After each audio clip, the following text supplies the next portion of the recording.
اعوذ باللہ من الشیطان الرجیم بسم اللہ الرحمن الرحیم۔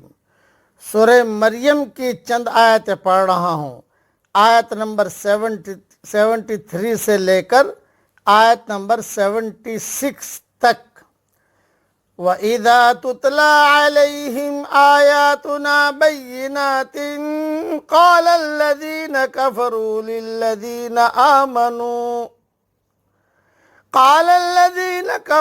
للذين آمنوا أي الفريقين خير مقاما وأحسن نديا۔ اور جب ان کو ہماری کھلی کھلی آیتیں سنائی جاتی ہیں تو انکار کرنے والے ایمان لانے والوں سے کہتے ہیں کہ دونوں جماعتوں میں سے، دونوں گروہوں میں سے کون بہتر حالت میں ہے اور کس کی مجلس زیادہ اچھی ہے۔ وَكَمْ أَهْلَكْنَا قَبْلَهُمْ مِنْ قَرْنٍ هُمْ أَحْسَنُ أَثَاثًا وَرِئْيًا۔ اور ان سے پہلے ہم نے کتنی ہی قومیں ہلاک کر دی جو ان سے زیادہ اسباب والی اور ان سے زیادہ شان والی تھی۔ قُلْ مَنْ كَانَ فِي الضَّلَالَةِ فَلْيَمْدُدْ لَهُ الرَّحْمَنُ مَدًّا۔ کہہ دیجئے کہ جو شخص گمراہ ہوتا ہے تو رحمان اس کو ڈھیل دیا کرتا ہے۔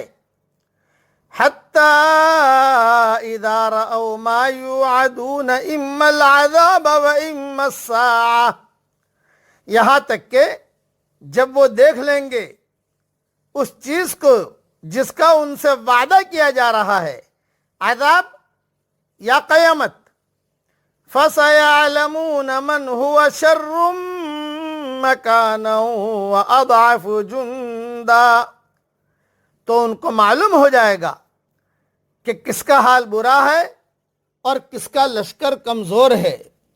وَيَزِيدُ اللَّهُ الَّذِينَ اهْتَدَوْا هُدًى، اور اللہ ہدایت پانے والوں کی ہدایت میں اضافہ کرتا ہے۔ وَالْبَاقِيَاتُ الصَّالِحَاتُ خَيْرٌ عِندَ رَبِّكَ ثَوَابًا وَخَيْرٌ مَرَدًّا، اور باقی رہنے والی نیکیاں آپ کے رب کے نزدیک اجر کے اعتبار سے بہتر ہیں اور انجام کے اعتبار سے بھی بہتر ہیں۔ تشریح سن لیجئے اس کی۔ اللہ جل جلالہ عما نوالہ نے یہ آیتیں جو بتلائی ہیں اس کی مختصر تشریح یہ ہے کہ جو لوگ حق اور ناحق کی بحث میں نہ پڑیں، یہ سچ ہے یہ سچ نہیں ہے، کیا بعض لوگ کہتے ہیں نا، ارے چھوڑو نا یار، جن کو جو کرنا ہے وہ کرنے دو نا، یہ سچا یا یہ جھوٹا، یہ مطلب ہے اس کا۔ اپنے کو تو اپنے جو کرنا چاہے کرتے رہو، نہ ادھر کے نہ ادھر کے، یہ نہیں، حق کا ساتھ دینا چاہیے اور ناحق کا ساتھ نہیں دینا چاہیے، اس کی تشریح ہے یہ۔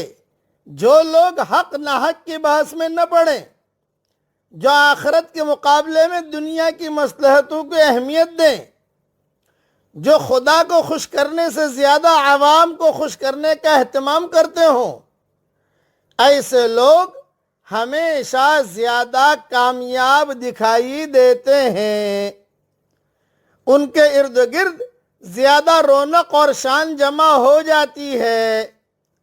دوسری طرف جو لوگ ہر معاملے میں یہ دیکھیں کہ حق کیا ہے اور ناحق کیا ہے، جو دنیا کی مصلحتوں کو نظر انداز کریں اور آخرت کی مصلحتوں کو ترجیح دیں، جو عوامی رجحان سے زیادہ خدا کا لحاظ کریں، ایسے لوگ اکثر ظاہری شان و شوکت والی چیزوں سے محروم دکھائی دیتے ہیں۔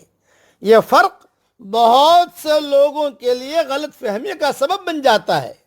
بہت کم مجمع اسے سمجھنے لگتا ہے کہ بھی یہ میں کیا کر رہا ہوں، سمجھ میں نہیں آتا اسے۔ یہ فرق بہت سے لوگوں کے لیے غلط فہمی کا سبب بن جاتا ہے۔ وہ سمجھتے ہیں کہ جو لوگ دنیاوی اعتبار سے بہتر ہیں وہ خدا کے پسندیدہ ہیں، اور جو لوگ دنیاوی اعتبار سے بہتر نہیں وہ خدا کے نزدیک ناپسندیدہ ہے۔ مگر یہ معیار سراسر غلط ہے اور ماضی کی تاریخ اس کی تردید کرنے کے لیے کافی ہے۔ کتنے پرفخر سرزمین کے نیچے دفن ہو گئے، کتنے محل ہیں جو آج کھنڈر کے سوا کسی اور صورت میں دکھنے والوں کو نظر نہیں آتے۔ مکہ مکرمہ کے اندر دیکھیے، مکہ مکرمہ میں مشرکین مکہ یہ موازنہ کرتے تھے کہ قرآن دعوت کا مقابلہ یہ کفار مکہ، فقراء مسلمین اور اغنیاء قریش اور ان کی مجلسوں اور مکانوں کے باہمی موازنے سے کرتے تھے کہ مسلمانوں میں عمار، بلال، صہیب رضوان اللہ علیہم اجمعین جیسے فقیر لوگ ہیں، ان کا دار الشورا دار ارقم ہے اور دار ارقم ہے، جبکہ کافروں میں ابو جہل، نضر ابن حارث، عتبہ، شیبہ وغیرہ جیسے رئیس اور ان کی عالیشان کوٹھیاں اور مکانات ہیں، ان کی اجتماع کا دار الندوہ بہت عمدہ ہے۔ اس لیے اللہ تعالیٰ نے فرمایا دنیا کی چیزیں ایسی نہیں ہیں کہ ان پر فخر و ناز کیا جائے یا ان کو دیکھ کر حق اور باطل کا فیصلہ کیا جائے۔ یہ چیزیں تو تم سے پہلی امتوں کے پاس بھی تھی، لیکن تکذیب حق کی پاداش میں انہیں ہلاک کر دیا گیا۔ دنیا کا یہ مال و اسباب انہیں اللہ کے عذاب سے نہ بچا سکا۔ یہ بہت اہم مضمون ہے، اسے دھیان میں رکھنا۔ اس لیے ہمیشہ یہ دیکھو کہ حق کیا ہے، باطل کیا ہے، حق اور ناحق کیا ہے۔ حق کا ساتھ دو اور ناحق کو چھوڑ دو، اور بقیہ تفصیل ریاض التفسیر میں دیکھ لیجئے گا۔ اللہ تعالی ہمیں حق کا ساتھ دینے کی ہم سب کو توفیق عطا فرمائے۔